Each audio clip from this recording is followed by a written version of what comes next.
In the Nevada Territory of 1869, a grieving blacksmith who mends broken iron meets a traveling woman doctor who heals broken bodies, but when she claims she can mend broken hearts too, he challenges her with his own shattered soul. Will two outcasts fighting society's expectations discover that some things can only be healed when two broken pieces forge together as one? The hammer struck hot metal with a sound like thunder, sending sparks flying through the dusty air of the blacksmith shop. Ezra Blackwood wiped sweat from his face as the sun came up over Silver Creek, Nevada Territory, in the year 1869. His strong hands, marked with old burns and cuts, shaped a horseshoe on the big iron block called an anvil. The fire in his forge burned bright orange, making everything in the shop glow like sunset. Tools hung on wooden pegs along the walls. Broken wagon wheels and bent horseshoes sat in piles, waiting to be fixed. But there was one corner of the shop that stayed empty and cold, no matter how hot the fire burned. That's where Martha used to sit. 6 months ago, his wife had died from a terrible fever. She used to mend clothes in that corner while he worked, humming soft songs and making him smile. Now when he looked over there, he saw nothing but shadows and dust. His heart felt as cold as winter iron. Ezra was 34 years old and big like a bear. His brown hair was getting gray at the edges, and his face was rough from years of working in the heat. People said he was the best blacksmith in all of Nevada Territory. He could fix anything made of metal. Anything except the hole in his chest where his heart used to be. The sound of horse hooves on dirt made him look up from his work. Through the open doors of his shop, he saw a woman walking toward him. She led a horse that was limping badly, holding tight to old leather reins. Her dress was dirty from travel, and her dark hair was messy under a faded hat. But her green eyes looked strong and determined, like someone who never gave up. "Good morning, sir," she said when she reached his shop. Her voice had a different sound to it, like she came from far away. "My horse lost a shoe about 3 miles back on the road. The man at the general store said, 'You're the best blacksmith around these parts.'" Ezra set down his heavy hammer and walked over to look at her horse. The mare was brown with white spots, and she held up one back foot like it hurt. He knelt down in the dirt and lifted the sore hoof, being gentle even though his hands were big and rough. "What people say and what's really true don't always match up, ma'am," he said, looking at the horse's foot. "But I can help your animal, that's for sure." He could see the problem right away. Not only was the horseshoe missing, but there was a sharp stone stuck deep in the soft part of the hoof. "She's got more wrong than just a missing shoe. There's a stone bruise here too. Gonna need some time to heal up right." The woman's face changed, looking worried. "How much time?" Ezra stood up and brushed dirt off his leather work clothes. The woman seemed in a big hurry to get somewhere. "Few days at least. Maybe a whole week, if you want her ready for hard riding." He studied the woman's face. "I'm Ezra Blackwood, by the way." "Ruth Calloway," she said, reaching out her hand like men do when they meet. Most women didn't shake hands, but this one was different. "I'm a doctor, a traveling doctor. There's been word of a sickness called cholera in Carson City. People are dying, and they need help fast." Ezra felt like someone had punched him in the stomach. A doctor. During Martha's last days, when the fever was burning her up, he had begged for a doctor to come. But the nearest one was 50 miles away in Reno, and by the time someone could have fetched him, it would have been too late anyway. "I'm afraid Carson City's gonna have to wait a spell longer, Miss Calloway," he said, his voice rough. "Your horse needs healing, and if you push her now, she'll be lame for the rest of her life. Can't help sick people if you can't get there." Ruth's shoulders dropped like she was carrying a heavy load, but she nodded her head. "Then I guess I need a place to stay for the week. The boarding house I passed looked not very clean." "Mrs. Henderson runs that place," Ezra found himself saying. "She keeps it cleaner than it looks, and her beds won't give you fleas. Her cooking won't poison you either." He stopped for a moment, thinking about Martha again. "I lost my wife to fever not 6 months past. Might have been different if there'd been a doctor close by." Something changed in Ruth's green eyes. They got softer, sadder. "I'm very sorry for your loss, Mr. Blackwood. Losing someone you love is the hardest thing in the world." Ezra looked at this strange woman doctor, who shook hands like a man and traveled alone through dangerous country. Most women would have been scared or helpless in her situation. But Ruth Calloway looked like she could handle whatever the world threw at her. "Tell you what," he said. I'll start working on new shoes for your mare right now. And I'll check that stone bruise every day to make sure it's healing proper. Won't charge you extra for the waiting time. That's very kind of you, Ruth said. But I insist on paying fair wages for good work. As she led her limping horse toward the small stable behind his shop, Ezra watched her go. There was something about the way she moved, like she knew exactly where she was going even when the path was unclear. It reminded him of Martha in some ways, but Martha had been soft and gentle. This woman was like good steel, strong and flexible, able to bend without breaking. The rest of the morning, Ezra worked on making new horseshoes while Ruth settled her horse in the stable. She came back into his shop carrying a black leather bag that looked well used and important. Mind if I sit up in that corner? She asked, pointing to Martha's old spot. I noticed some of the men around town have cuts and burns that could use attention. Seems like blacksmith work is dangerous business. Ezra's first thought was to say no. That corner belonged to Martha's memory. But then he looked at Ruth's kind face and thought about all the times he'd burned himself or cut his hands and just wrapped them in old cloth. A real doctor's care would be better. Corner's empty anyway, he said. You can use it if you want. Ruth smiled. And for the first time since Martha died, Ezra's shop didn't feel quite so lonely. Within an hour, word had spread through Silver Creek that there was a lady doctor at the blacksmith shop. Old Pete came by first, holding his hand close to his chest. He'd cut his finger bad while whittling, and it was getting infected and swollen. Don't know about lady doctors, Pete grumbled as Ruth cleaned his wound. Seems unnatural, if you ask me. Good thing nobody asked you then, Ezra said from his forge, where he was heating metal for Ruth's horseshoes. Miss Calloway knows more about healing than any of us know about anything. Ruth worked on Pete's finger with gentle, sure hands. She cleaned the infection, put medicine on it, and wrapped it in clean, white cloth. The whole time, she explained what she was doing and why. Keep this dry for 3 days, she told Pete. Come back if it starts hurting worse, or if you see red lines going up your arm. That would mean the infection is spreading. How much do I owe you? Pete asked, reaching for his small leather coin bag. Nothing, Ruth said. Just promise to keep it clean. Pete looked surprised. Nothing? But you're a real doctor, ain't you? Being a real doctor means helping people who need help, Ruth replied. Not everyone who needs help has money to pay. After Pete left, shaking his head but looking grateful, Ezra stopped his work and looked at Ruth. You don't charge folks for doctoring? Some folks can pay, some can't, Ruth said, cleaning her medical tools with the same care Ezra used on his hammers and tongs. I'd rather help someone who needs it than get rich off other people's pain. More people came throughout the day. Young Billy Thompson hobbled in with a twisted ankle from falling off his horse. Mrs. Garcia brought her baby, who had a bad cough that worried her. Each time, Ruth worked with calm skill. And each time, she asked for no money from people who clearly had little to spare. As the sun got lower in the sky, Ezra found himself stealing glances at Ruth while she worked. She hummed softly, just like Martha used to do. But where Martha's songs had been gentle lullabies, Ruth's humming sounded like hymns, strong and hopeful, like someone who had seen terrible things but still believed good could win. Where'd you learn to be a doctor?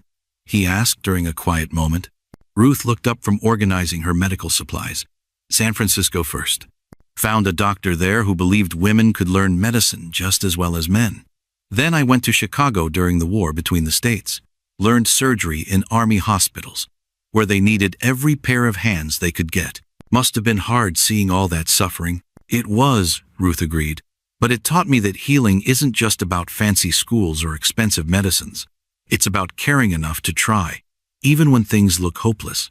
Ezra thought about that as he shaped the last horseshoe for Ruth's mare. Caring enough to try, even when things looked hopeless. He'd given up trying after Martha died. Just went through the motions of living, fixing other people's broken things while his own heart stayed shattered. As Ruth packed up her medical bag for the day, she looked over at him. Thank you for letting me use your shop, Mr. Blackwood. And thank you for standing up for me with Pete. Not many men would do that. Not many women would travel alone through dangerous country to help sick strangers, Ezra replied. Seems like we both do things that ain't exactly normal. Ruth laughed, and the sound filled the empty spaces in the shop like music. I suppose that's true. Maybe that's why we understand each other. As she walked toward the boarding house in the fading light, Ezra realized something had changed in his shop. For the first time in 6 months, Martha's corner didn't feel cold and empty. It felt warm and alive, filled with purpose again. But Ruth Calloway was just passing through Silver Creek. In a week, maybe less, she'd be gone to help people in Carson City and beyond. Ezra told himself not to get used to having someone around. Getting attached to people only led to more heartbreak when they left.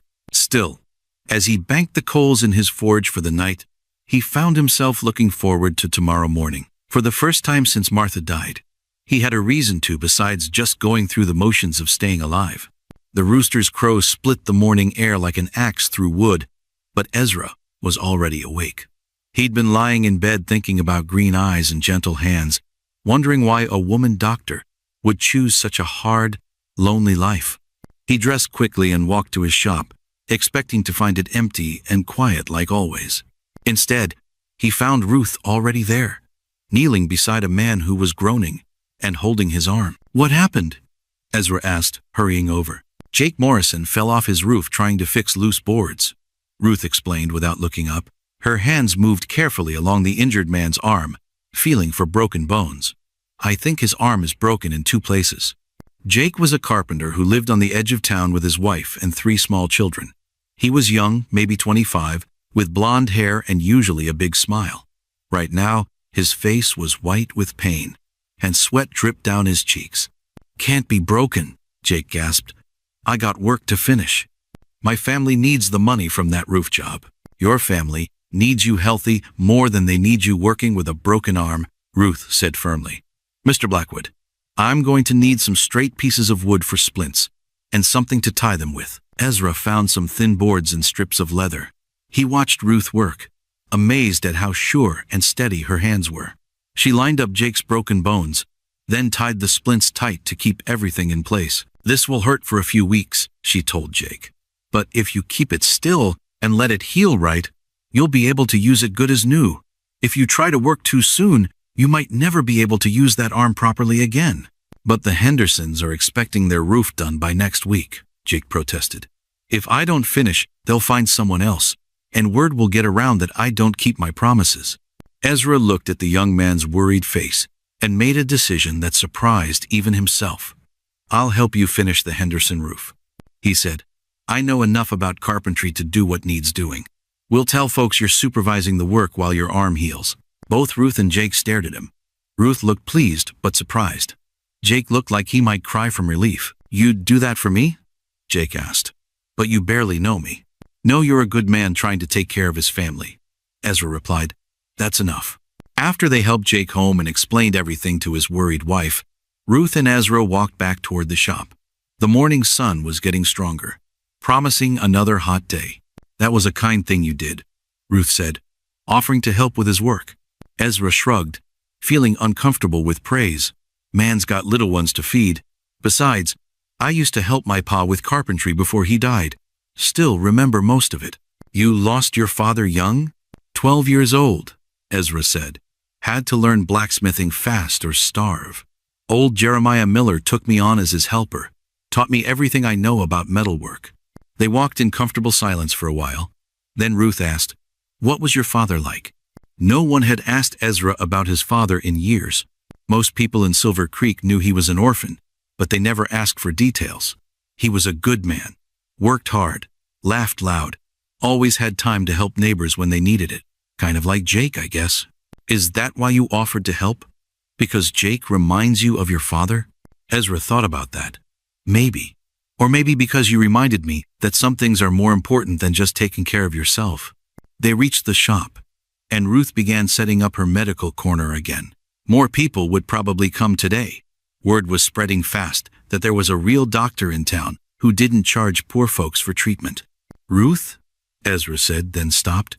He'd been thinking about something all morning, but wasn't sure how to ask. "What is it? Why do you travel alone? It's dangerous country out here, especially for a woman. Why not settle down in one place and build a regular practice?" Ruth's hands stilled on her medical bag. For a moment, she looked sad and far away. "I tried that once. Had a practice in a small town in California, but the other doctors there didn't like having a woman around." They made it clear I wasn't welcome. Told people I wasn't a real doctor. Just a woman playing at medicine. What happened? One night, someone threw rocks through my office windows. Left a note saying women doctors weren't wanted in their town. Ruth's voice got quiet. I could have stayed and fought them, but I realized there were other places where people needed help and didn't care if their doctor wore a dress or pants. Ezra felt anger rise in his chest like heat from his forge. Those men were fools.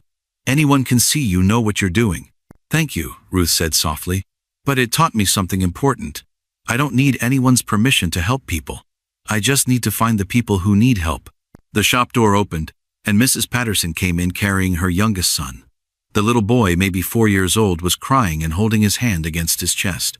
Dr. Ruth, Mrs. Patterson called out. Tommy burned his hand on the stove.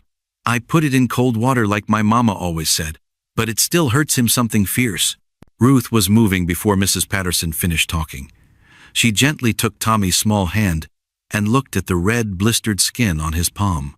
You did exactly right with the cold water, she told Mrs. Patterson. That probably kept it from being much worse. She looked at Tommy, who was trying to be brave, but tears still ran down his cheeks. Tommy, can you tell me what happened? I was trying to help Mama cook, Tommy sniffled, but I touched the hot stove by accident. That was very grown-up of you, wanting to help your mama, Ruth said seriously. Now I'm going to put some special medicine on your hand that will make it feel better. It might sting a little bit at first, but then it will start feeling much better. Can you be brave for me? Tommy nodded, wiping his nose with his good hand. Ruth cleaned the burn carefully, then spread a thick salve on it. She wrapped Tommy's hand in soft cloth, making sure it wasn't too tight. Keep this dry and clean, she told Mrs. Patterson. Change the bandage every 2 days and put more of this salve on each time. She handed Mrs. Patterson a small jar.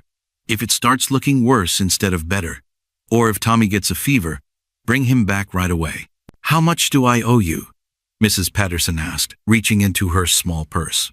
Nothing today, Ruth said. Just take good care of that little helper of yours. Mrs. Patterson looked like she might argue, but then she smiled gratefully. You're an angel, Dr. Ruth. Thank you. After they left, Ezra looked at Ruth with new understanding. You really don't care about making money, do you? Money's useful, Ruth replied. But it's not why I became a doctor. I became a doctor because people need healing, and I have the skills to help them, even when they don't appreciate it, even when they think you shouldn't be doing it because you're a woman. Ruth was quiet for a moment, cleaning her hands in a basin of water. My father was a preacher back in Ohio, she said finally. He used to tell me that doing the right thing isn't about getting thanks or rewards. It's about looking at yourself in the mirror and knowing you used your gifts to help instead of hurt. Ezra thought about that while he worked on Ruth's horseshoes. The mare was healing well. The stone bruise was getting smaller, and the swelling was going down. In a few more days, she'd be ready for travel again. The thought made his chest feel tight. Around midday, Dr. Henderson from Carson City rode into town. Ezra knew him by reputation, an older man who'd been practicing medicine for 30 years and didn't think much of new ideas or women doctors. Henderson marched into the blacksmith shop like he owned it, his face red with anger. Where is she? He demanded. Where's this woman who's been pretending to be a doctor? Ruth stood up from where she'd been treating a rancher's infected cut. I'm Dr. Ruth Calloway. How can I help you? Help me? Henderson laughed, but it wasn't a happy sound. You can help me by stopping this nonsense immediately. I've heard you've been treating patients without proper licensing, without supervision. It's dangerous and illegal. I have proper medical training, Ruth said calmly. I studied in San Francisco and worked in Army hospitals during the war. Army field medicine is not the same as real medical practice, Henderson snapped. And whatever training you think you have, you're still just a woman. Medicine is men's work. Always has been. Ezra stepped forward, his jaw tight with anger. Dr. Henderson, I've seen this woman work. She knows more about healing than most men know about anything. Stay out of this, Blacksmith, Henderson said dismissively. This is medical business. It becomes my business when someone comes into my shop and insults a guest, Ezra replied, his voice low and dangerous. Ruth put a gentle hand on Ezra's arm. It's all right, she said. Then she looked directly at Dr. Henderson. Sir, I understand your concerns, but I've helped people who needed help. I've set broken bones, treated infections, and delivered babies. My patients are healing. Can you say the same about all of yours?" Henderson's face got redder. "How dare you question my abilities? I'll have you arrested for practicing medicine without a license." "Then you'd better arrest half the women in Nevada territory," Ruth replied. "Every midwife, every mother who tends sick children, every wife who sets her husband's broken finger. If caring for people and having medical knowledge is a crime, then most women are criminals." The argument might have continued, but young Billy Thompson came running into the shop, his face white with panic. "Dr. Ruth," he gasped, "come quick. There's been an accident at the mine. 3 men are trapped and at least 2 are hurt bad." Ruth was already grabbing her medical bag. "How far to the mine?" 2 miles up the canyon road," Billy panted. "My pa sent me to fetch you. He said forget about getting the doctor from Carson City. It would take too long." Ruth looked at Dr. Henderson. "Are you coming?" Henderson hesitated, clearly torn between his dislike of Ruth and his duty as a doctor. This is highly irregular. People are dying," Ruth said simply. She looked at Ezra. "Can you drive me there in your wagon? It'll be faster than riding." "Already hitching the horses," Ezra replied. As they rushed out of the shop, Dr. Henderson called after them, "This isn't over. I'll report this to the territorial authorities." But Ruth was already climbing into Ezra's wagon, her medical bag clutched tightly in her hands. As they raced up the dusty canyon road toward the mine, Ezra realized something important was about to happen. This would be Ruth's real test. Not treating cuts and burns in the safety of his shop, but dealing with serious injuries under dangerous conditions. And whatever happened at that mine would determine whether Ruth Calloway could stay in Silver Creek, or whether the forces against her would drive her away like they had before. Blood covered the rocks like spilled paint, and the screaming from inside the collapsed mine tunnel made Ezra's skin crawl. Ruth jumped down from his wagon before it even stopped moving, her black medical bag already open in her hands. 20 men stood around the mine entrance, their faces dirty and scared, looking at the pile of broken timber and stone that had trapped their friends inside. "What happened?" Ruth demanded, pushing through the crowd of miners. Tom Bradley, the mine foreman, wiped sweat and dirt from his face. "Support beam cracked about an hour ago. Whole section came down. We got 1 man out already. He's over there." He pointed to where a miner sat against a rock, holding his bloody arm. "But there's still 2 more trapped inside. We can hear them calling for help, but every time we try to dig them out, more rocks fall down." Ruth knelt beside the injured man who'd already been pulled free. His name was Carlos, and he worked in the mine every day to send money back to his family in Mexico. His left arm was bent at a wrong angle, clearly broken, and a deep cut on his forehead bled down into his eyes. "Carlos, can you hear me?" Ruth asked gently, checking his eyes for signs of serious head injury. Yes, I can hear," Carlos whispered. "But my arm, I think it's very bad." "We're going to fix that arm," Ruth said firmly. She looked up at Tom Bradley. "I need clean water, lots of it, and find me some straight pieces of wood for splints." While the miners hurried to get what she needed, Ruth worked on Carlos. Ezra watched her calm, steady movements and felt amazed all over again. Here was chaos and danger all around, but Ruth stayed focused on healing the person right in front of her. From inside the collapsed tunnel came another cry for help, weaker this time. "We have to get them out soon," Tom Bradley said, his voice tight with worry. "But every time we move the wrong rock, the whole thing could come down worse." "What about digging from the side?" suggested Mike Murphy, an older miner with gray hair. "Maybe we could get around the worst of the collapse." "Take too long," Bradley replied. "And we don't know if they're hurt bad enough that waiting might kill them." Ruth finished wrapping Carlos's broken arm and looked up at the mine entrance. "How big is the space where they're trapped?" "Not very big," Bradley answered. "Maybe 6 feet across, 8 feet deep. Just big enough for 2 men to work." "Could someone small get through? Someone smaller than your miners?" The men looked confused. Then Ezra realized what Ruth was thinking, and his blood turned cold. "No," he said immediately. "Absolutely not. You are not going in there." Ruth stood up, brushing dirt off her dress. "I'm the only one here with medical training. If those men are badly hurt, they need help right now. Not after we spend hours digging them out safely. Ruth, that tunnel could collapse completely. Ezra argued. You could be killed. And those men will definitely die if someone doesn't help them soon, Ruth replied. She looked at Tom Bradley. Is there a way for someone my size to get through? Bradley looked uncomfortable. Maybe. There's a gap near the top of the rock fall that might be wide enough. But ma'am, with respect, that's no place for a lady. Good thing I'm not a lady then, Ruth said with a small smile. I'm a doctor.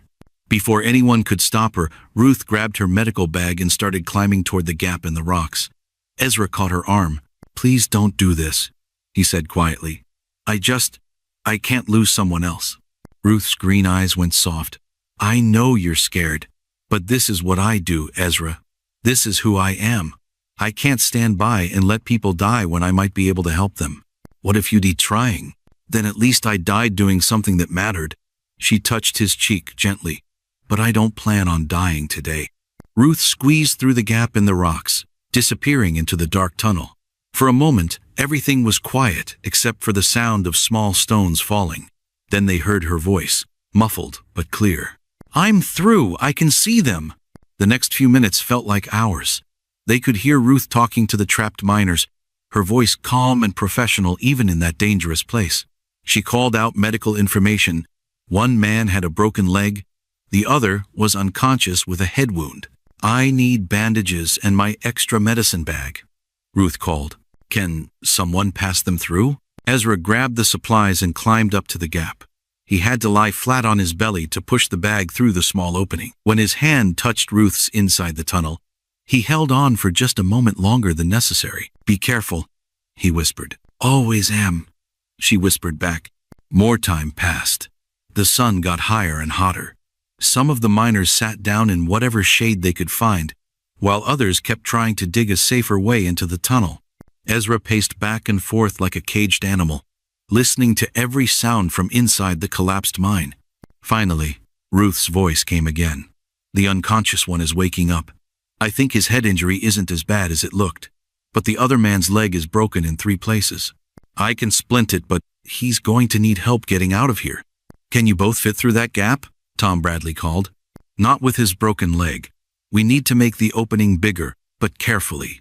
Too much digging and the whole thing comes down on all of us. The miners worked for another hour, removing rocks one at a time, testing each move to make sure they weren't making things worse. Ezra helped, grateful to have something to do besides worry. When the opening was finally big enough, they pulled out the first injured miner, a young man named Peter, who had a bad bump on his head but could walk. Then came the second man, unconscious again but breathing steadily while Ruth supported his splinted leg. Last came Ruth herself, dirty and exhausted but smiling. Everyone's going to be fine, she announced. Peter needs to rest, and someone should watch him for signs of serious head injury. Jim's leg will take months to heal, but he'll walk normally again if he follows my instructions. The miners cheered and clapped. Several of them shook Ruth's hand, or patted her on the back like she was one of them. But Tom Bradley looked worried. Ma'am, we're grateful for what you did, he said.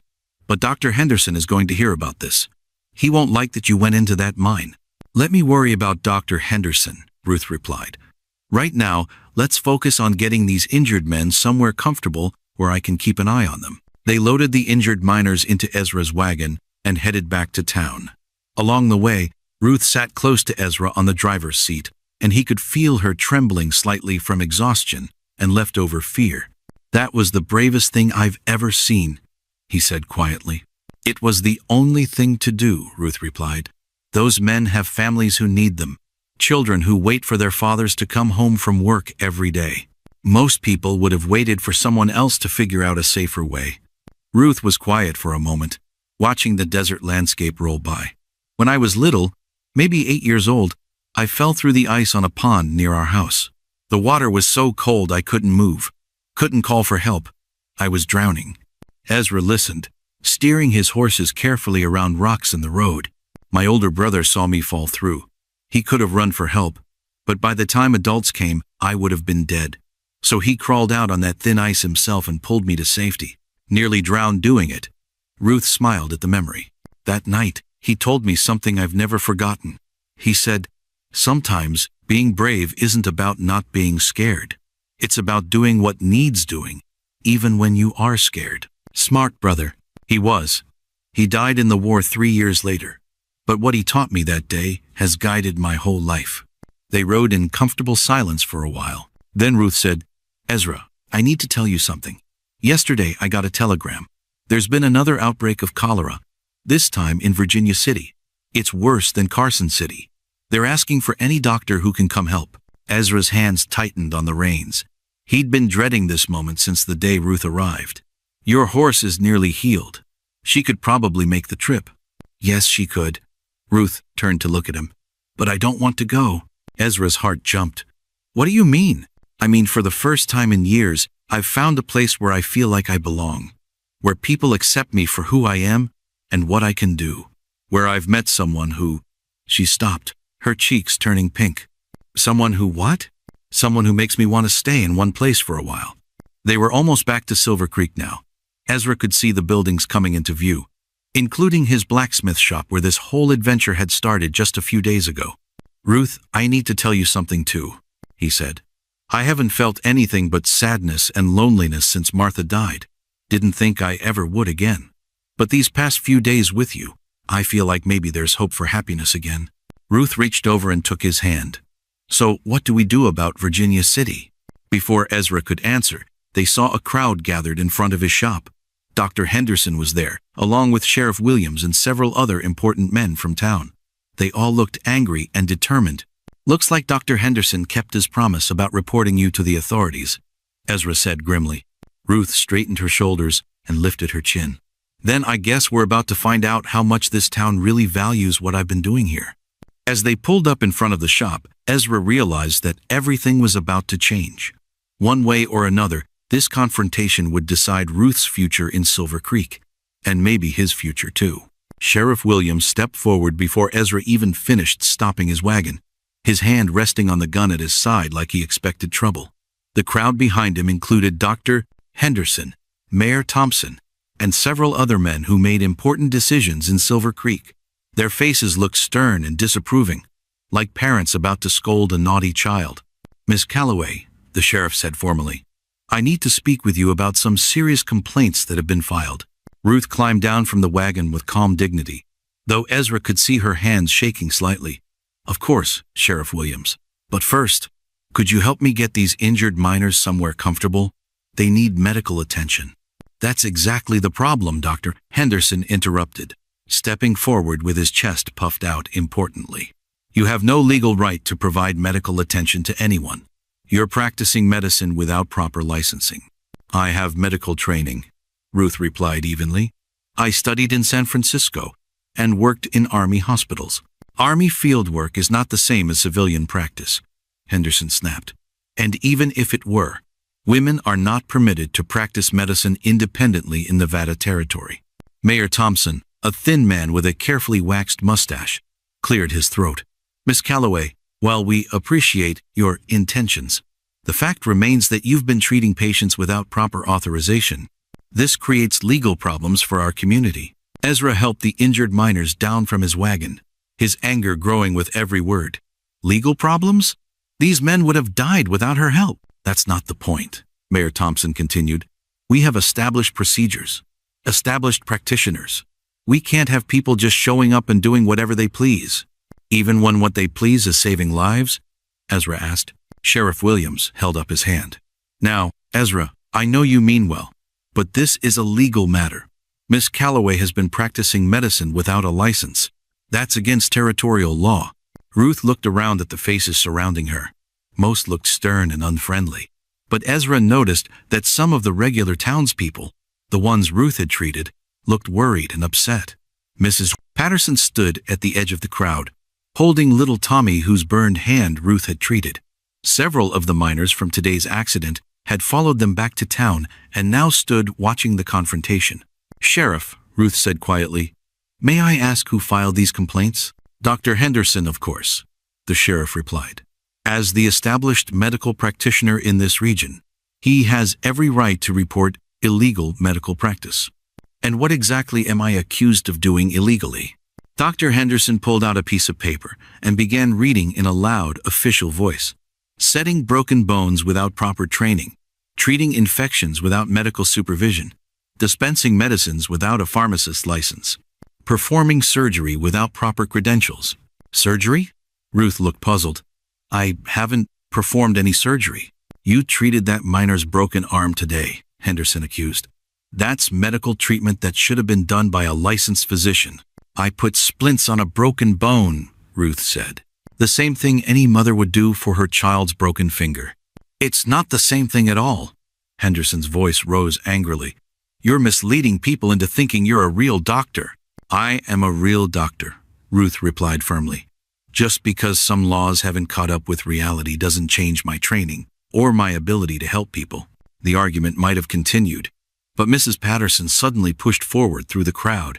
Now you just wait 1 minute, she said, her voice sharp with anger. Dr. Ruth saved my Tommy from a terrible burn. His hand is healing perfectly, and she didn't charge me a penny. That's beside the point, Mrs. Patterson, Mayor Thompson said dismissively. The law is the law. The law is stupid if it stops good people from helping folks who need help, Mrs. Patterson shot back. Other voices joined in. Carlos, the miner with the broken arm, struggled to stand up from where Ezra had helped him sit down. This lady, doctor, she saved my life today. She went into that dangerous mine when no one else would. Are you going to arrest her for that? She had no business going into that mine, Dr. Henderson said. It was dangerous and foolish. It was brave and necessary, Tom Bradley corrected, stepping forward from the group of miners. My men would be dead right now if not for her. Sheriff Williams looked uncomfortable. This wasn't going the way he'd expected. Look, folks, I understand you're grateful, but I've got to uphold the law. Ms. Calloway, I'm going to have to ask you to stop treating patients until this matter can be resolved properly. And how long will that take? Ruth asked. Could be weeks, maybe months, the sheriff admitted. We'll have to send papers to the territorial capital, get official rulings. People will die while you're shuffling papers, Ezra said bluntly. That's not our problem, Dr. Henderson declared. If people need medical care, they can come to me in Carson City. Carson City is 50 miles away, Mrs. Patterson protested. What if there's an emergency? What if someone gets hurt bad and can't travel that far? Then they should have thought of that before settling in such a remote location, Henderson replied coldly. The crowd murmured angrily at that. These were hard-working people who'd come to Silver Creek to build new lives, to mine silver and raise families and create a community. They couldn't just pack up and move closer to Carson City every time someone got sick or injured. Young Billy Thompson suddenly spoke up from the back of the crowd. My ankle was twisted so bad I couldn't walk. Dr. Ruth fixed it, and now it's good as new. She didn't hurt me. She helped me. I don't care if she helped you or not, Dr. Henderson said impatiently. She's not licensed to practice medicine, and that's final. What exactly does it take to get licensed? Ruth asked. Henderson smiled unpleasantly. Well, first you'd need to be a man. Nevada Territory doesn't license women doctors. That's not fair, several voices called out. Fair has nothing to do with it, Henderson replied. It's the law. Ezra had heard enough. He stepped forward, placing himself between Ruth and Dr. Henderson. Dr. Henderson, you're a small, petty man who's more worried about protecting your territory than helping people. Miss Calloway has done more good in this town in 1 week than you've done in 30 years. How dare you? Henderson sputtered.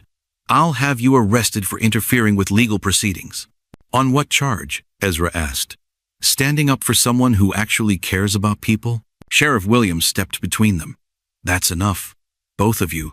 This isn't helping anyone. You're right, Ruth said suddenly. Everyone turned to look at her. This argument isn't helping the people who need medical care. She walked over to her medical bag and began packing it up.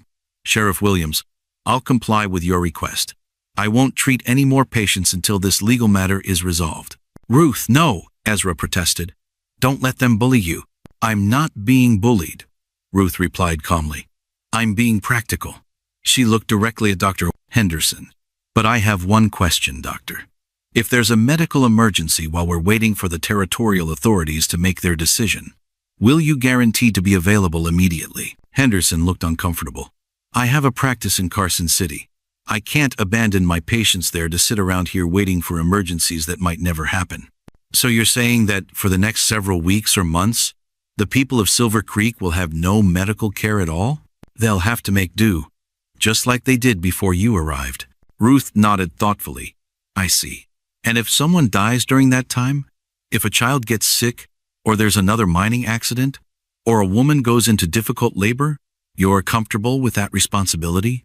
It's not my responsibility, Henderson said, but his voice was less confident now. People choose to live in remote places. They have to accept the risks, even when those risks could be prevented. Henderson didn't answer. Ruth finished packing her medical bag and stood up. Very well. I'll stop practicing medicine in Silver Creek immediately. She looked around at the crowd of people who had become her patients and friends. I'm sorry. I wish things could be different. Mrs. Patterson started crying. Several of the miners cursed under their breath. Even some of the town officials looked uncomfortable with how this was playing out. However, Ruth continued, her voice carrying clearly across the crowd, I'll be staying at the boarding house for a few more days while my horse finishes healing. If anyone wants to visit me there just to talk, as friends, I suppose there's no law against that. The meaning was clear to everyone. Ruth couldn't officially treat patients, but she could still give advice and help as a friend and neighbor. Dr. Henderson's face turned red. That's just another way of practicing medicine illegally. Is it illegal to bandage a friend's cut? Ruth asked innocently. Is it against the law to help a neighbor who's feeling sick? You know exactly what I mean. I know exactly what you're trying to do, Ruth replied. You're trying to protect your monopoly on medical care, even if it means people suffer. Sheriff Williams looked tired. Miss Calloway, just be careful about how you interpret the law, all right? I don't want to have to arrest you. I understand, Sheriff. I'll be very careful to stay within the law. As the crowd began to break up, people came over to Ruth one by one. Some thanked her quietly. Others promised to visit her at the boarding house if they needed to talk. Miss Patterson hugged her and whispered something in her ear that made Ruth smile. Dr. Henderson stalked off toward his horse, muttering angrily. Mayor Thompson and the other officials followed him, looking uncomfortable with the whole situation. When most people had left, Ezra helped Ruth carry her things to the boarding house. They walked in silence for a while, both lost in their own thoughts. I'm sorry, Ezra said finally. I should have done more to protect you. You did everything you could, Ruth replied. Besides, this isn't over yet. What do you mean? Ruth smiled, and for the first time all day, she looked truly happy. Did you see how many people stood up for me? How angry they got at the idea of losing medical care? Yeah, but what good does that do if the law is against you? Laws can be changed, Ezra. And in the meantime, I'm not going anywhere. They reached the boarding house, and Ruth turned to face him. Besides, I've got something worth fighting for now. What's that? A reason to stay in one place.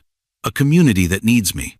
And maybe, if I'm very lucky, a blacksmith who might be interested in more than just fixing my horse's shoes. Ezra felt his heart speed up. Ruth, Don't say anything now, she interrupted gently. We've both got a lot to think about, but know this, I'm not giving up.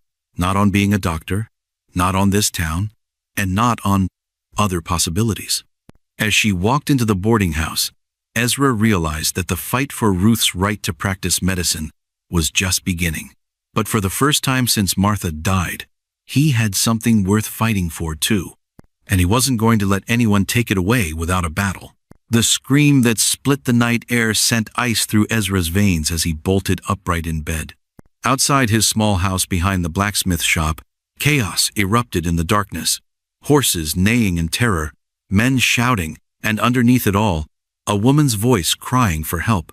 He pulled on his pants and boots faster than he'd ever moved in his life, grabbing his rifle from beside the door. Fire! Fire at the Henderson place! Someone yelled from the street. Ezra ran toward the orange glow lighting up the sky 2 blocks away. The wooden house where Mrs. Henderson ran the boarding house was already half covered in flames, smoke pouring from broken windows. A bucket brigade had formed, but everyone could see it was too late to save the building. Where's Mrs. Henderson? Ezra shouted over the noise. Got out safe, Tom Bradley called back, passing another bucket of water. But there's still someone inside. That lady doctor, she went back in for something. Ezra's blood turned to ice water. Ruth was inside that burning building. Without thinking, he dropped his rifle and ran toward the front door. The heat hit him like a physical wall, and smoke burned his eyes and throat. Ruth, he yelled. Ruth, where are you? Upstairs. Her voice came from somewhere above, weak and coughing. I can't. The stairs are blocked. Ezra looked up the main staircase and saw it was already burning, flames licking at the wooden steps. But there was a back stairway that might still be passable. He soaked his shirt in a bucket of water and wrapped it around his face, then plunged into the smoke-filled building. The back stairs were hot but not yet burning. He took them 2 at a time, calling Ruth's name. Upstairs, the hallway was full of thick, choking smoke that made it almost impossible to see. Ruth, keep talking so I can find you. Here, 3rd door on the right. But Ezra, don't come in here. The floor might collapse. He found her room and saw immediately why she was trapped. A burning beam had fallen across the doorway, blocking her exit. Ruth was pressed against the far window, her dress torn and her face streaked with soot. Stand back! Ezra yelled. He grabbed the burning beam with his bare hands, ignoring the searing pain, and threw it aside. The smell of his own burned flesh mixed with the smoke. Ruth stumbled toward him, clutching her black medical bag. I had to get this, she gasped. All my medicines, my instruments. People need them. Forget the bag. Ezra grabbed her hand. We need to get out now. But as they reached the hallway, they heard a terrible groaning sound. The floor beneath their feet started to sag. The whole 2nd floor is going to collapse, Ruth said, her eyes wide with terror. Ezra looked around desperately. The back stairs were now blocked by fallen debris. The front stairs were fully engulfed in flames. But the window at the end of the hall faced the alley, and there was a water trough directly below. Can you swim? He asked. What does that have to do with anything? We're going to jump. Ruth looked out the window at the 2-story drop. That's insane. Not as insane as burning to death. Ezra kicked out the window glass with his boot. Trust me. The floor groaned again and tilted dangerously. Ruth grabbed Ezra's hand. If we die, I want you to know something. Tell me when we're on the ground. They jumped together, falling through the night air with flames reaching out behind them like grasping fingers. They hit the water trough with a tremendous splash, and Ezra felt his shoulder twist painfully as they went under. When they surfaced, gasping and choking, a crowd of people rushed to help them out of the water. Mrs. Henderson wrapped blankets around both of them, tears streaming down her soot-stained face. You crazy fools, she scolded them. You could have been killed. Are you hurt? Ruth asked Ezra, seeing him wince as he moved his left arm. Shoulders dislocated, I think. Nothing that won't heal. He looked at her more carefully. What about you? Some burns on my hands from the doorknob, but I'm fine. Ruth opened her medical bag to check that everything had survived the fall. At least, I saved my supplies. Why did you risk your life for a bag of medicines? Mrs. Henderson asked. Ruth looked up from examining her instruments. Because tomorrow, there might be someone who needs these things to live. I couldn't let them burn when I could prevent it. Dr. Henderson chose that moment to arrive on the scene, riding his horse hard from Carson City. He dismounted and surveyed the burning building with satisfaction rather than concern. Well, he said loudly, I suppose this solves our problem with illegal medical practice. No more place for our pretend doctor to operate from. The crowd that had gathered to fight the fire turned to stare at him. Their faces showed shock and disgust at his callous words. Dr. Henderson, Mrs. Patterson said coldly, that woman just risked her life to save her medical supplies so she could keep helping people. And you're celebrating because her temporary office burned down? I'm celebrating because the law will finally be respected, Henderson replied. Miss Calloway has no legal right to practice medicine, and now she has no base of operations either. Perhaps she'll finally accept reality and leave town. Ezra stepped forward, his jaw tight with anger despite the pain in his shoulder. Dr. Henderson, you're a sorry excuse for a man, let alone a doctor. Ruth just saved lives tonight while you were safely tucked in your bed 50 miles away. I saved lives? Ruth looked confused. How? I didn't treat anyone. You saved your medical supplies, Tom Bradley explained. Which means when the next emergency comes, and there will be one, you'll be ready to help. That's exactly the kind of thinking that needs to stop, Dr. Henderson declared. There will be no more emergencies treated by unlicensed personnel. I've sent word to the territorial marshal. Miss Calloway will be arrested if she treats even one more patient. Even in a life or death emergency? Ruth asked. Even then, the law is clear. Sheriff Williams, who had been helping with the fire, walked over to join the conversation. He looked tired and troubled. Dr. Henderson, I got your message about involving the territorial marshal. Are you sure that's necessary? Miss Calloway has been cooperating with our requests. She's been finding ways around the law, Henderson accused. Treating patients under the guise of friendly visits. It has to stop. What if someone dies because medical help was refused? Ezra asked. Henderson shrugged. That's not my responsibility. People choose to live in remote areas. They must accept the consequences. The crowd murmured angrily. These were the same people Henderson expected to serve if they could afford the long, expensive trip to Carson City. Ruth stood up slowly, her wet dress clinging to her and her hair still dripping from their jump into the water trough. She looked around at all the faces watching her, some friendly, some hostile, all waiting to see what she would do. Dr. Henderson, she said quietly, you're absolutely right about one thing. I have been finding ways around the law to help people, but I want you to understand why. She walked over to where Carlos sat on a wooden crate, his splinted arm cradled against his chest. This man would have died in that mine collapse if I hadn't been there to treat him. Not because his injuries were untreatable, but because no licensed doctor was available. She moved to Mrs. Patterson, who still held little Tommy in her arms. This child would have permanent scars from his burn if I hadn't treated it immediately with proper medicine. Not because the injury was too severe, but because the nearest licensed doctor was too far away. Ruth faced Henderson directly. I've been a doctor for 8 years. I've delivered dozens of babies, set hundreds of broken bones, and treated every kind of injury and illness you can imagine.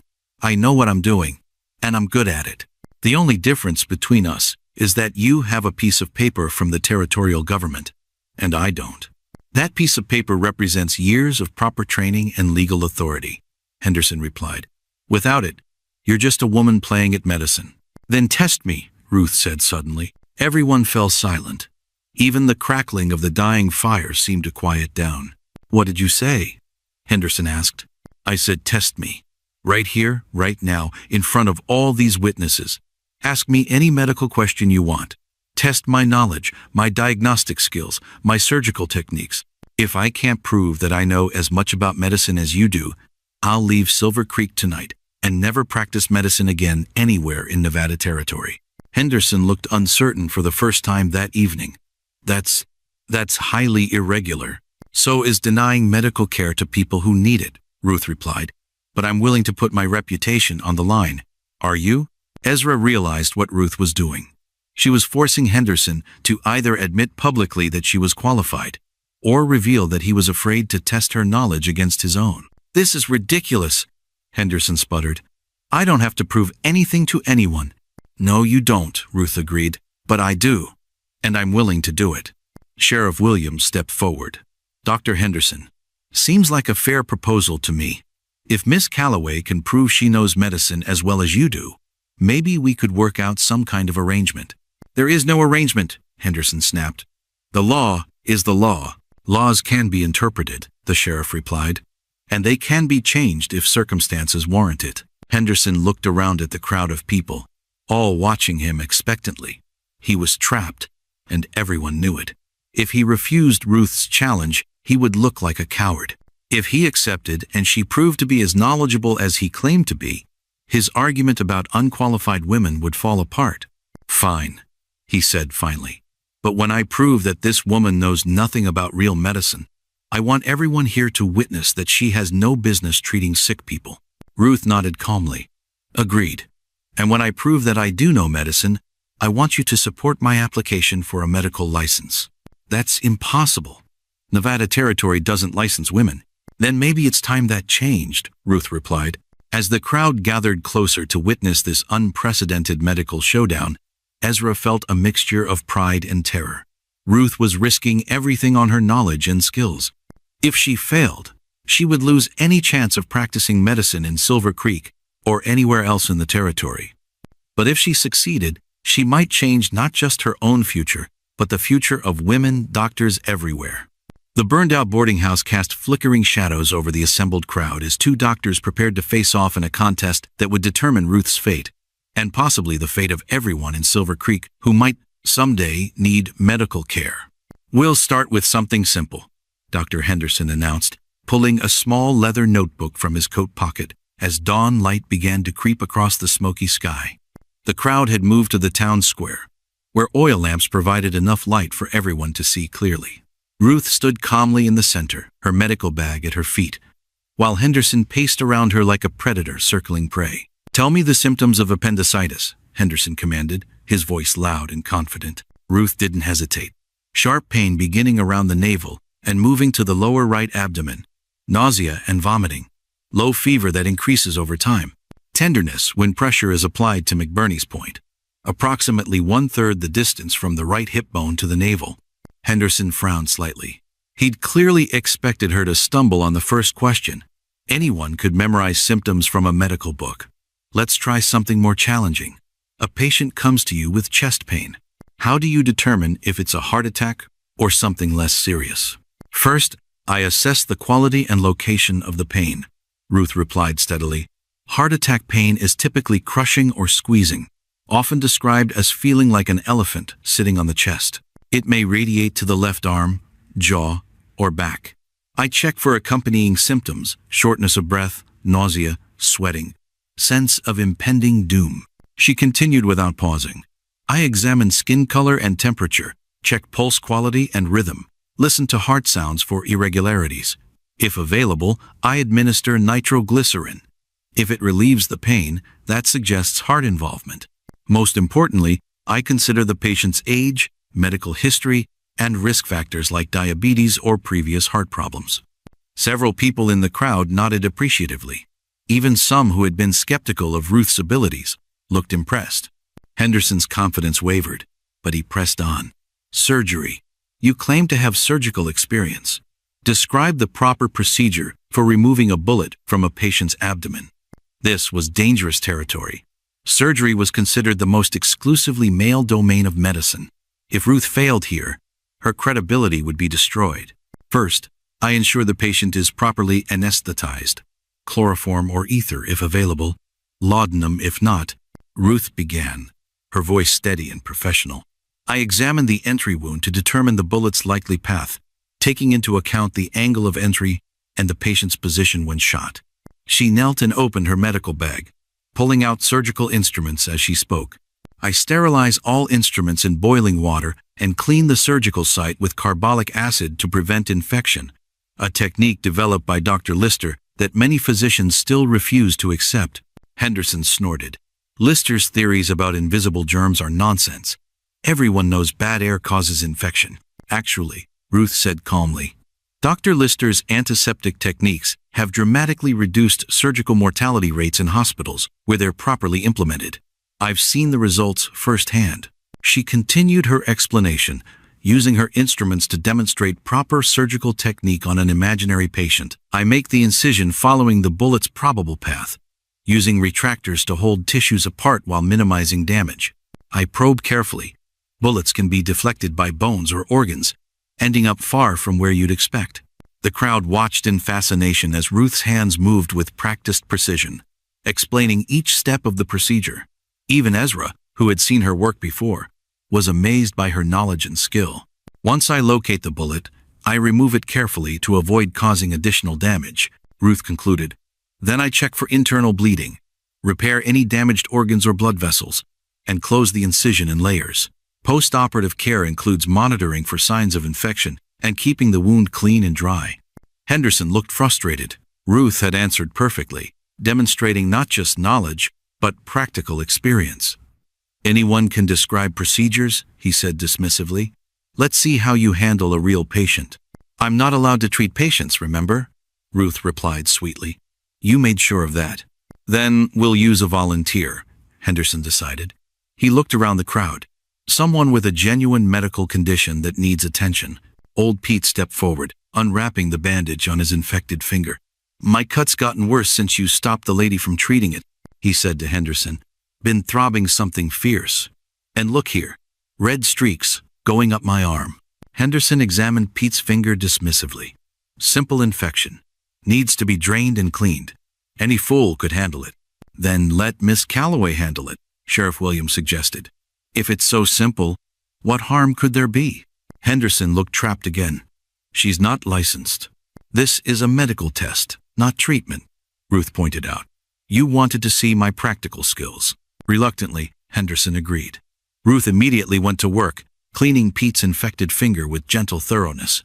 As she worked, she explained her actions to the watching crowd. You can see the red streaking extending up toward his wrist, she said, pointing to the inflamed lines on Pete's arm. That indicates the infection is spreading through his lymphatic system. Left untreated, this could lead to blood poisoning and death. She cleaned the wound carefully, then applied a poultice made from herbs in her medical bag.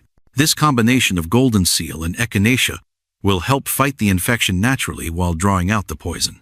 Herbal remedies are old wives' tales, Henderson scoffed. Real medicine uses proven treatments. Like what? Ruth asked. What would you prescribe for Pete's infection? Henderson looked uncomfortable. Well, leeches to draw out the bad blood, and perhaps mercury treatments to purify his system. Several people in the crowd gasped. Mercury treatments were known to be dangerous, often causing more harm than good. Mercury is a poison, Ruth said firmly. It would likely kill Pete faster than the infection would, and leeches would weaken him when he needs his strength to fight off the disease. She finished bandaging Pete's finger with clean cloth. Natural remedies have been used successfully for thousands of years. Many modern medicines are derived from plants that traditional healers have used for generations. Pete flexed his finger experimentally. Already feels better, he announced. Pain's not near as bad. Henderson's face was getting red with embarrassment and anger. This proves nothing. One lucky guess doesn't make someone a doctor. Then let's try another test, Ruth suggested. Bring me any medical case you consider difficult, and I'll diagnose and treat it.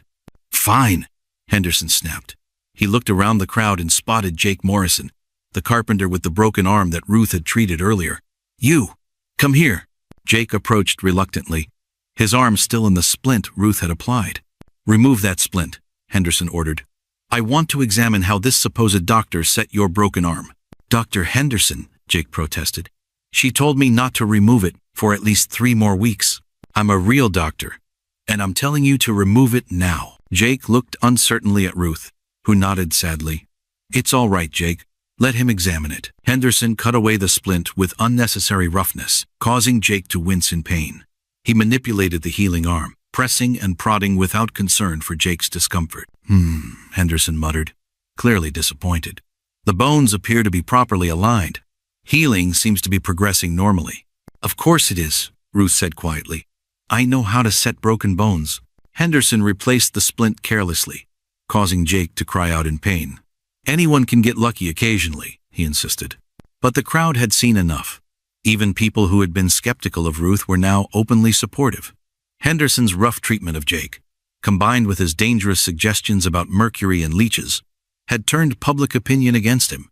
Dr. Henderson, Mayor Thompson said carefully, it seems to me that Miss Calloway has demonstrated considerable medical knowledge and skill. She's demonstrated nothing but lucky guesses and folk remedies. Henderson replied angrily. What about her surgical knowledge? Tom Bradley asked. That wasn't lucky guessing. She knew things about surgery that most people never heard of. Book learning, Henderson insisted. Anyone can memorize facts from medical texts.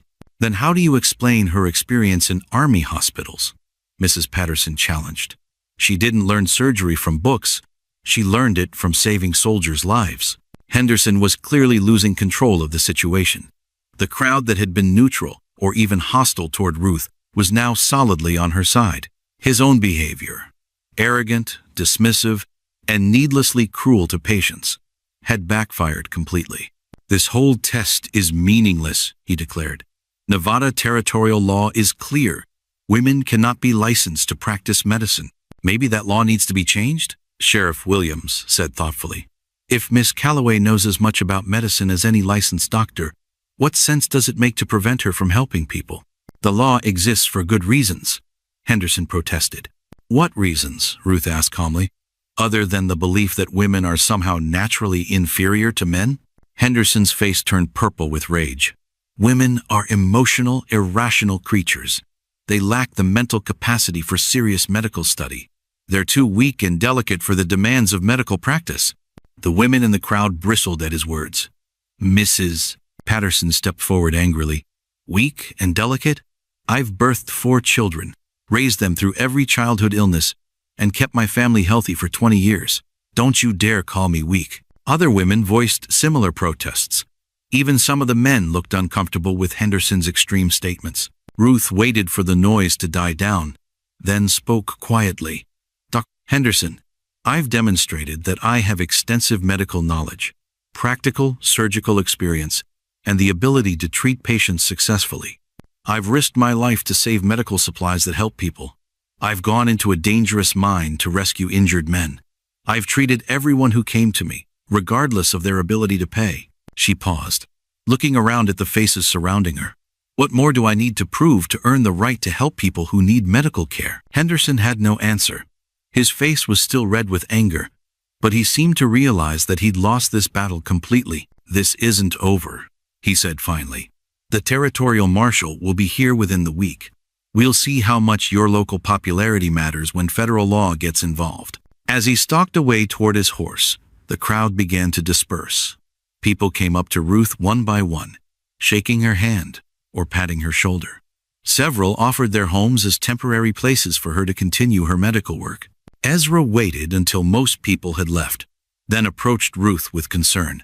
"You were incredible tonight," he said. "But Henderson's right about one thing. The territorial marshal is coming. This might get worse before it gets better." Ruth looked tired but determined. "Then we'll face whatever comes next. Together, if you're willing." "I'm willing," Ezra said immediately. "But Ruth, what if the federal authorities side with Henderson? What if they really do arrest you?" Ruth smiled, and despite everything they'd been through, her eyes held hope rather than fear. "Then at least we'll know we fought for what was right. Sometimes that's all you can do." As the sun came up over Silver Creek, painting the sky pink and gold above the ruins of the boarding house, Ezra realized that everything was about to change. The territorial marshal would bring federal authority to bear on their small-town dispute. But he also realized that Ruth had already won the most important battle. She'd won the hearts and minds of the people she served. Whatever came next, they would face it together. The sound of approaching horses thundered through Silver Creek like an earthquake, dust clouds rising behind 3 riders who wore the silver badges of territorial marshals. Ezra dropped his hammer and rushed from his forge to see what looked like trouble riding straight toward his shop, where Ruth sat calmly treating Mrs. Garcia's sick baby, despite the legal threats hanging over her head. "Ruth Calloway," the lead marshal called out, his voice carrying the authority of federal law. He was a tall, lean man with gray hair and cold blue eyes that had seen too much of the world's ugliness. "I'm Marshal Blake Stevens. You're under arrest for practicing medicine without proper licensing." Ruth looked up from the baby she was examining, her face calm but her hands trembling slightly.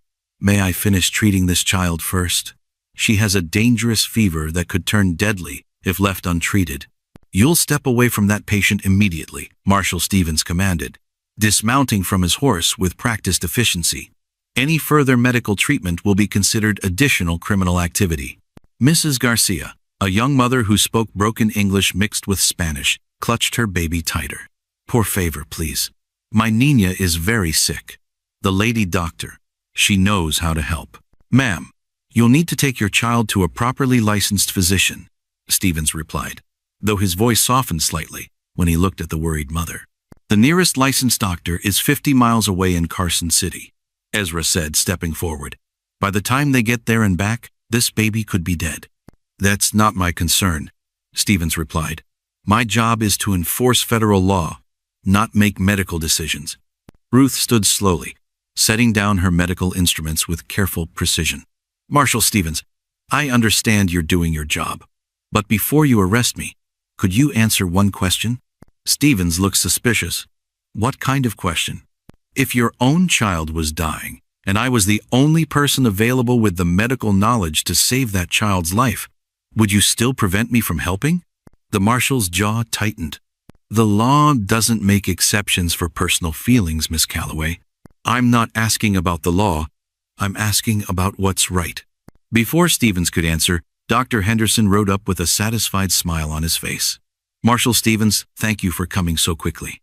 As you can see, this woman continues to ignore our previous warnings about illegal medical practice." "Dr. Henderson sent word about the situation," Stevens confirmed.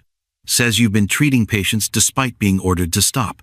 "I've been helping people who need help," Ruth replied simply. The same thing any decent person would do. Decent people respect the law, Henderson interjected smugly. They don't arrogantly assume they know better than established legal authority. A crowd was gathering, drawn by the presence of federal marshals in their small town. Mrs. Patterson arrived with little Tommy, whose burned hand had healed perfectly under Ruth's care. Tom Bradley came from the mine, still wearing his work clothes. Jake Morrison appeared with his arm in Ruth's splint, healing properly despite Henderson's rough examination. Marshal, Mrs. Patterson called out, this woman saved my son from terrible scarring. She's helped half the people in this town. And she's done it all illegally, Henderson added quickly. Without proper training, without oversight, without regard for patient safety. Patient safety? Tom Bradley laughed harshly. She risked her own life to save my miners from that cave. When did you ever risk anything to help people, Henderson? Stevens held up his hand for silence.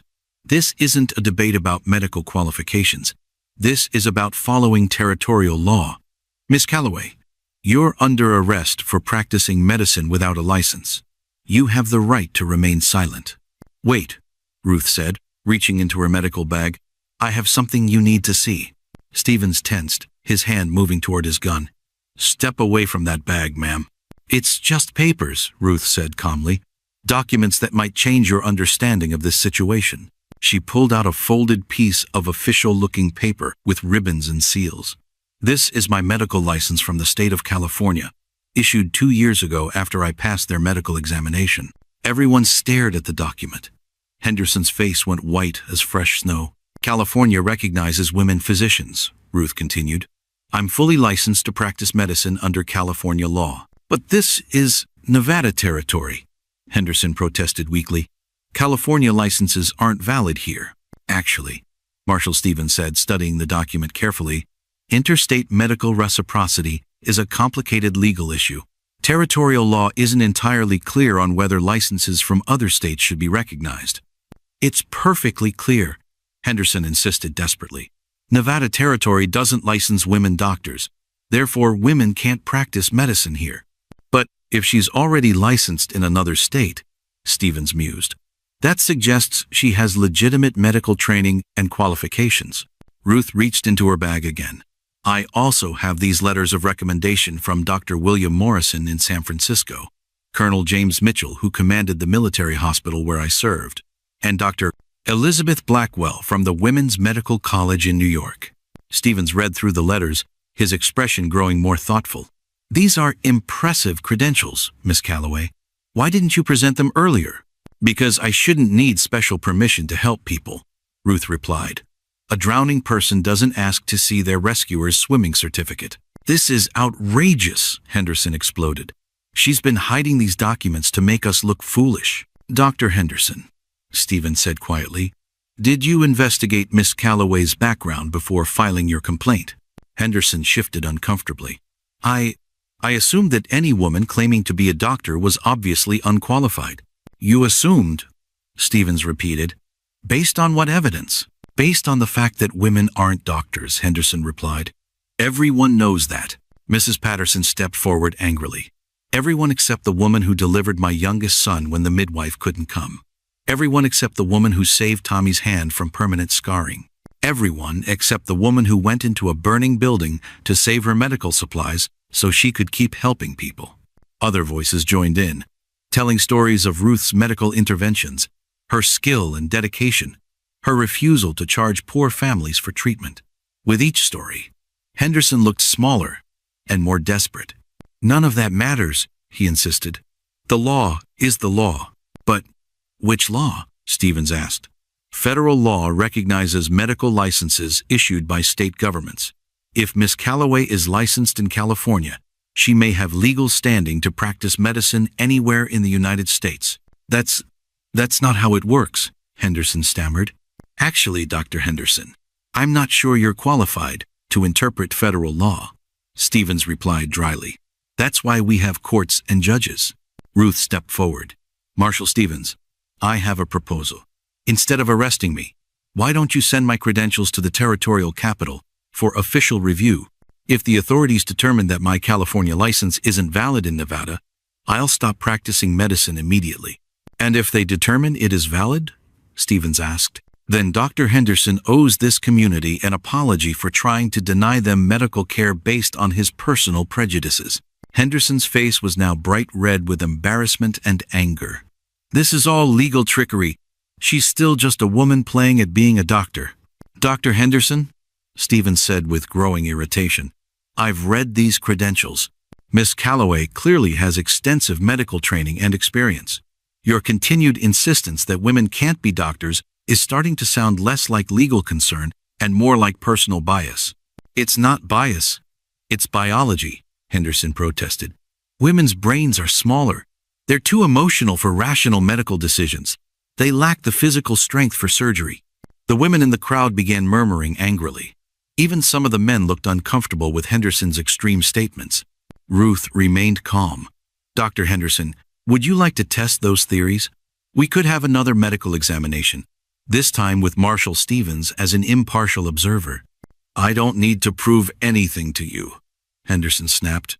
No, but you might need to prove something to the territorial authorities, Stevens said thoughtfully. Miss Calloway, I'm going to defer your arrest pending official review of your credentials. Dr. Henderson, I strongly suggest you prepare documentation supporting your complaint, because if this case goes to court, you'll need more than personal opinions about women's capabilities. Henderson looked stunned. You're not arresting her? Not until I receive official word about the validity of her medical license, Stevens confirmed.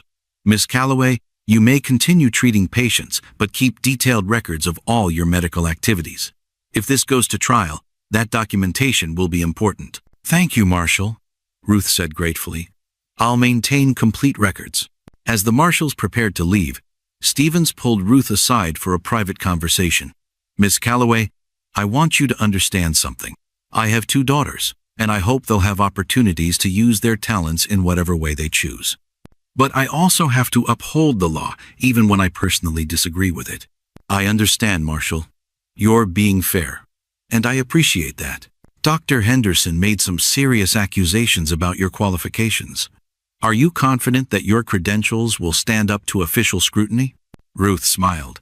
Marshal, I've delivered over 200 babies, performed dozens of surgical procedures, and treated every kind of injury and illness you can imagine. My credentials will stand up to any scrutiny.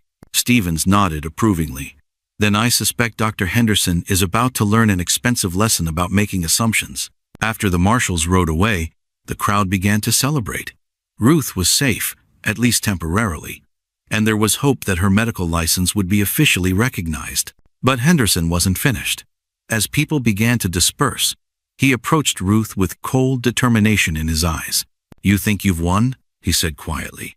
But I know things about you that these simple people don't. I know why you really left California. I know about the patient who died under your care. Ruth's face went pale. What are you talking about? I have friends in medical circles, Miss Calloway. I know about the malpractice accusations. I know about the family that blamed you for their son's death. When that information reaches the territorial authorities, your precious license won't protect you. Henderson smiled cruelly. Enjoy your temporary victory. It won't last long. As he walked away, Ruth stood frozen in shock. Ezra approached, concerned by her sudden change in demeanor. Ruth, what did Henderson say to you? She looked at him with eyes full of pain and fear. He knows about San Francisco. About the patient I couldn't save. What patient? Ruth's voice was barely a whisper. The one whose death destroyed my practice and drove me from California. The one whose death I've been running from ever since. Ezra realized that despite all of Ruth's victories today, the real battle was just beginning.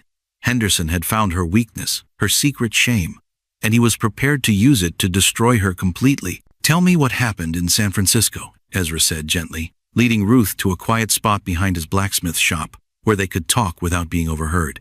The afternoon sun cast long shadows across the desert, and somewhere in the distance, a hawk circled lazily in the clear sky. Ruth sat on an old wooden crate, her hands folded in her lap, looking smaller and more vulnerable than he'd ever seen her. His name was Timothy Brennan, Ruth began, her voice so quiet Ezra had to lean closer to hear. He was 16 years old, the only son of one of San Francisco's wealthiest families. They brought him to me because their regular doctor was out of town, and Timothy had been sick for 3 days with terrible stomach pain. She paused, staring at her hands. I examined him carefully. All the symptoms pointed to appendicitis. The pain, the fever, the location of the tenderness. I told his parents he needed surgery immediately, or the appendix would burst and he would die. Ezra waited patiently, sensing there was more to the story. But Mr. Brennan didn't trust a woman doctor to operate on his son, Ruth continued. He said surgery was too dangerous, too complicated for someone like me. He wanted to wait for their family doctor to return from his trip to Sacramento. What did you do? I begged him to reconsider. I explained that we had maybe 12 hours before the appendix would rupture. I offered to assist their regular doctor when he returned, but I insisted that waiting was too dangerous. Ruth's voice grew even quieter. Mr. Brennan accused me of trying to scare them into unnecessary surgery. He said women doctors always overreacted because we were too emotional to make rational decisions. Ezra felt a familiar anger rising in his chest. So they ignored your advice? They took Timothy home. Mrs. Brennan wanted to listen to me, but her husband overruled her. He said he wouldn't let some woman experiment on his son. Ruth wiped her eyes with the back of her hand. 18 hours later, Timothy's appendix ruptured. By the time they brought him back to me, the infection had spread throughout his abdomen. I operated anyway, but it was too late. That wasn't your fault, Ezra said firmly. You gave them the right advice. They chose not to follow it. That's what I told myself, Ruth replied. But the Brennan family didn't see it that way. Mr. Brennan filed a complaint with the medical board, claiming I had misdiagnosed his son and performed unnecessary surgery that killed him. He used his wealth and influence to turn other doctors against me. But surely the medical board could see that you'd tried to help? Ruth laughed bitterly. The medical board consisted entirely of men who already resented having women in their profession. They saw this as an opportunity to prove that women couldn't handle the responsibilities of medicine. They launched a formal investigation, and suddenly none of my colleagues would associate with me. Patients stopped coming. Other doctors refused to consult with me. She stood up and began pacing, her emotions finally breaking through her usual calm demeanor. The worst part was the newspapers. They printed stories about the lady doctor who had killed a prominent family's son through her incompetence and arrogance. They said it proved that women should stick to nursing and leave real medicine to men. So you left San Francisco? I had no choice. My practice was ruined, my reputation destroyed. Even though the medical board eventually cleared me of wrongdoing, the damage was done. Nobody would trust a woman doctor who had been publicly accused of malpractice, even if the accusations were proven false. Ezra absorbed this information, understanding now why Ruth had chosen the lonely life of a traveling doctor. Is that why you've been moving from town to town? Because you're afraid the story will follow you? Partly, but also because I discovered something important during that terrible time. I learned that there are places where people care more about getting help than about who provides it. Small towns where a sick child matters more than medical politics. Communities where people judge you by what you do, not by what others say about you. Ruth turned to face him, her green eyes bright with unshed tears. Ezra, I need you to know something. Timothy Brennan's death wasn't my fault, but it was my failure. I failed to convince his father to trust my medical judgment. I failed to find a way to save that boy's life, and I've been carrying that failure with me ever since. Ruth, you can't save people who won't let you help them. Can't I? Maybe if I'd been more persuasive, more insistent, maybe if I'd found a way to make Mr. Brennan understand the urgency. Maybe if you'd been a man, he would have listened to you the first time, Ezra said bluntly. But that's not your failing, that's his. They stood in silence for a moment, watching the sun sink lower toward the western mountains. Then Ruth spoke again, her voice stronger now. Henderson is going to use Timothy's death to destroy me here, just like the Brennan family destroyed me in San Francisco. He'll tell everyone that I'm a dangerous doctor who kills patients through incompetence. He'll make people afraid to let me treat them. Will you let him? Ruth looked surprised by the question. What do you mean? I mean, are you going to run away again? Are you going to let Henderson drive you out of Silver Creek the same way those other doctors drove you out of California? I don't know if I have a choice. You always have a choice, Ezra said firmly. You can run, or you can stay and fight. You can let Henderson control the story, or you can tell your own story. What if people don't believe me?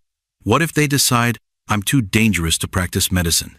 Ezra gestured toward the town, where smoke was rising from chimneys as families prepared their evening meals. Ruth, look around you. These people have seen what you can do. They've watched you risk your life to save others. They've seen your skill, your dedication, your courage. Do you really think they'll abandon you because of something that happened years ago in a different state? People change their minds when they get scared. Some people do, but others stand by their friends when times get tough. Ezra took her hands in his. I'm not going anywhere, Ruth. Whatever Henderson throws at us, we'll face it together. Ruth searched his face, looking for doubt or uncertainty. Even if it means your business suffers? Even if people stop coming to your shop because you're associated with me? My business doesn't matter if I lose the person who's brought meaning back to my life, Ezra replied. I spent 6 months after Martha died just going through the motions of living. You've reminded me what it feels like to be truly alive again. Ezra, I'm not finished. Ruth, I know we haven't known each other long, but I also know that some things are worth fighting for. Your right to practice medicine is worth fighting for. This community's right to have a skilled, caring doctor is worth fighting for. And what's growing between us, that's definitely worth fighting for. Ruth stepped closer to him, her eyes reflecting the golden light of sunset. Are you sure? Because if we do this, if we stay and fight Henderson, it's going to get ugly. He'll attack both of us, try to destroy everything we care about. Let him try, Ezra said. I've seen what you're made of, Ruth Calloway. I've watched you face down angry doctors, hostile officials, and burning buildings. Henderson doesn't scare me, and he shouldn't scare you either. Ruth smiled for the first time since Henderson's threat. You know what? You're right. I'm tired of running. I'm tired of letting other people's prejudices determine where I can live and work and be happy. So what do? We prepare for war, Ruth said, her voice growing stronger with determination. Henderson wants to destroy me with the story of Timothy Brennan? Fine. But I'll make sure people hear the whole story, not just his twisted version of it. How? Ruth's smile grew wider. By doing what I do best, helping people. Henderson can spread all the rumors he wants, but actions speak louder than words. When people see me saving lives, healing injuries, and caring for their families, they'll judge me by what I do, not by what he says. And if that's not enough, then we'll face whatever comes next. Together. Ruth reached up and touched Ezra's cheek. Thank you for believing in me, even when I was ready to stop believing in myself. Thank you for reminding me that some things are worth believing in, Ezra replied. As they walked back toward town, hand in hand, Ruth felt something she hadn't experienced in years, the courage to stop running and start building a life worth defending. She'd spent so long protecting herself from pain that she'd forgotten the joy of fighting for something precious. Tomorrow, Henderson would likely begin his campaign to destroy her reputation and drive her from Silver Creek. There would be lies to counter, fears to overcome, and battles to fight. But tonight, for the first time since Timothy Brennan's death, Ruth felt ready for whatever challenges lay ahead. She wasn't just a traveling doctor anymore, moving from place to place to avoid her past. She was a woman with a home to defend, a community to serve, and a man who loved her enough to stand by her side no matter what storms might come. In Ezra's blacksmith shop, the forge burned low but steady, its coals glowing like hope in the gathering darkness. Tomorrow they would face Henderson's worst attacks, but they would face them together. And sometimes, Ruth realized, that's all the strength you need. Someone who believes in you enough to share whatever battles lie ahead. The desert wind carried the scent of sage and possibility as Silver Creek settled into evening, unaware that its newest residents had just decided to make their stand against forces that would drive them apart. In the morning, the real fight would begin. But tonight, love had won its first victory.